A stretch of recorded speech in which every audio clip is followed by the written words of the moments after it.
नमो नमः। शुभसायं। श्रीपतिं प्रणिपत्याहं श्रीवत्साङ्कितवक्षसं श्रीरामोदन्तमाख्यास्ये श्रीवाल्मीकिप्रकीर्तितम् इति श्रीरामोदन्तस्य प्रथमः मङ्गलश्लोकः यः अस्माभिः पठितः तं श्लोकमधिकृत्य तत्र पाठकानां ये सन्देहाः सन्ति अस्मिन् चित्रे तेषां समाधानं दातुं प्रयते। अयं महतः सन्तोषस्य विषयः यत् बहवः अनुसरन्ति एवं श्रद्धया पठन्ति च। तत्र आदौ दिव्यवाणी संस्कृत तत्र महोदयः अतिसुन्दरतया व्याख्यातमिति श्लाघते, धन्यवादः। तत्र महोदयस्य प्रश्नो द्वौ वर्तेते। प्रथमः प्रश्नस्तावत् श्रीरामः इत्यत्र कथं समासः। तत्र श्रीशब्दस्य अर्थस्तावत् लक्ष्मीः उत ऐश्वर्यम् उत पूजार्थकः एवं नाना अर्थाः सन्ति।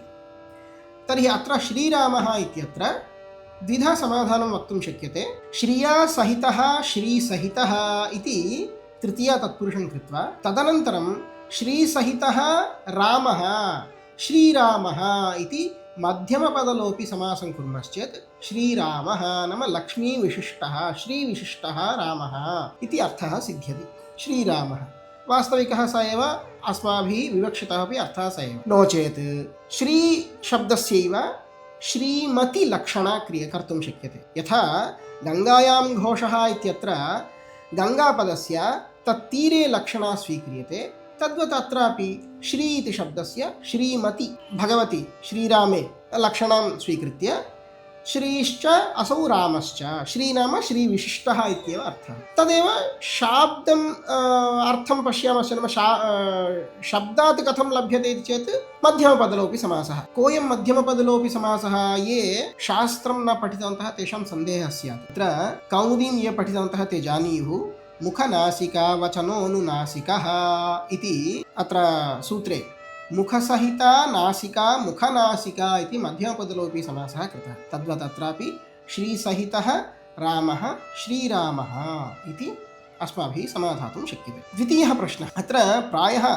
बहुषु पदेषु श्रीशब्दः तत्र प्रयुक्तः अस्ति। कः विशेषः इति श्रीवाल्मीकिप्रकीर्तितम् इति यदस्ति तत्र श्रीशब्दः पूज्यार्थः नाम पूजनीयः यः वाल्मीकिः। किमर्थं पूजनीयः? ब्रह्मणः साक्षात् वरं प्राप्य सः रामायणं लिखितवान् इति कृत्वा अयं पूजनीयः। किमर्थं पूजनीयत्वम् अत्र सूच्यते इति चेत् वाल्मीकिना यदुक्तं तत् किमर्थम् अस्माभिः आदरणीयं। कदाचित् पौरुषेयं नाम पुरुषकृतम् इति कृत्वा पौरुषेयग्रन्थेषु ये ये दोषाः भ्रमप्रमादादिदोषाः भवेयुः ते दोषाः अस्यापि ग्रन्थे भवेयुः। अतः किमर्थम् अस्माभिः आदरणीयम् इत्युक्ते न श्रीवाल्मीकिः अयं केवलं मानवः नास्ति, ब्रह्मणः वरलब्धः अयं, तद् सूचयितुमेव पूज्यार्थत्वेन श्रीशब्दस्य प्रयोगः श्रीवाल्मीकिप्रकीर्तितम् इति। अनन्तरं अपरः सुभी 005 इति ते पृच्छन्ति श्रीरामोदन्तस्य रचिकः कः इति। महोदय अत्र किञ्चित् शोधयितुम् इच्छामि। रचिकः इति शब्दः असाधु, रचयिता कः इति प्रष्टुं शक्यते। ग्रन्थकर्ता कः इति।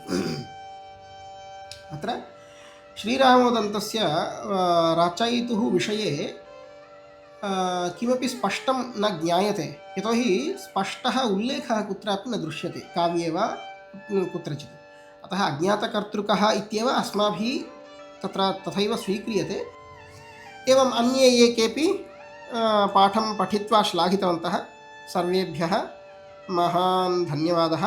एवमेव प्रतिदिनं पाठम् अवश्यम् अनुसृत्य तत्र केचन नोट्स् अपि लिखन्ति, नोट्स् अपि लिखित्वा प्रेषयन्ति। महोदय गतपाठे एतान् बिन्दून् वयं तत्र लिखितवन्तः इति।